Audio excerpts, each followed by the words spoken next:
السلام علیکم ورحمت الله وبرکاته. خویندرونو، تل چې ښه کارونه کوئ، ښه کارونه خو موږ یو، خو کارونه دپاره بد کارونه انسانان نه کوي. او بیا چې مسلمانان شي بیا خو نو بیخي، او چې بیا ورپسې ښه مسلمان شي هغه خو نو داسې شي چې د هغې نه ډار نه وي په کار. واقعا د چا چې لږ شپې ډېرې شوي، ژوند یې لږ ډېر کړی وي او مرګ ته نږدې وي، هغوی پوهېږي چې په نړۍ کې هر رقم انسانان شته، خو بدبختي دا ده چې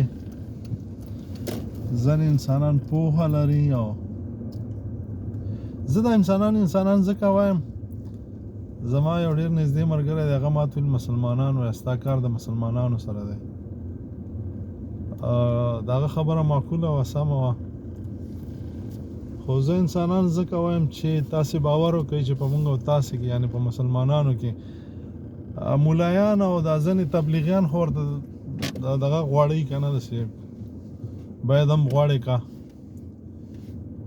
چې بس مسلمان نو یو ورځ به جنت ته ځي، په دې کې هیڅ شک نشته دی. خو ما په نړۍ کې داسې انسانانو ولیدل چې مسلمان نه دی، لیکن یعنې دا نه چې یو کار مې ولیده، کلونه مسلمان نه دی خو سړی ترې نه ډارېږي. نور نو قضاوت په تاسو. او ما داسې ولیدل چې داسې مسلمان دی چې دی خو لږ ښه دی، خو کورنۍ بیخي نو د ښو نه ښه، لیکن هر عمل یې د ضرر دی، د تاوان دی. مال ته د تاوان نسی، ایمان ته د تاوان نسی، عزت قدر ته د تاوان نسی. دا نو بیلګه زه درته وایم، بیلګه یعنې ډېر مې داسې لیدلي. نو انسانان هیڅ وخت بد کارونه نه کوي، او مسلمانان چې بد کار وکړه دستي پوهېږي چې دا مې بد وکړه، پښیمانه کېږي. آیا تاسو دې ته مسلمان وئ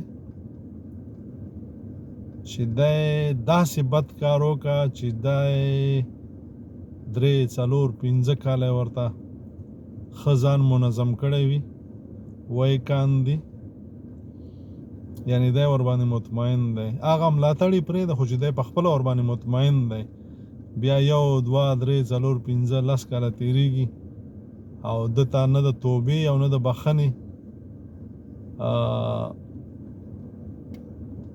توفیق به څنګه ورشي چې دی په خپل انسان نه دی.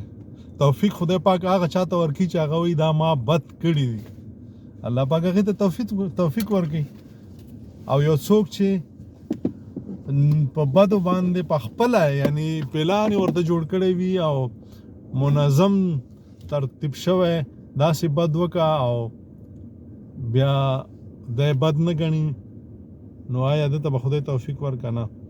نو عزیزانو، خبره نه بل خواته لاړه، نو دومره ښه کوئ چې تمه د چا نه مه لرئ. بیا بیلګې به یې زه درته ووایم، یو خو مالي دی، دومره یو چا سره کوئ چې بیا د هغې نه د غوښتنو تمه ونه لرئ، هیڅ په فکر کې هم نه یې.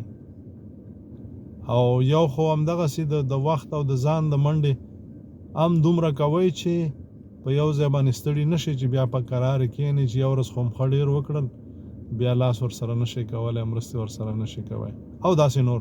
الله مو ښاد و آباد لره، ژوندي اوسئ، تل ښه کوئ. انسانان ښه کوي، شیطانان بد کوي، او د شیطانانو نه بدتر چې دي بد بد بد بد او بدو باندې ویاړ. السلام علیکم ورحمت الله.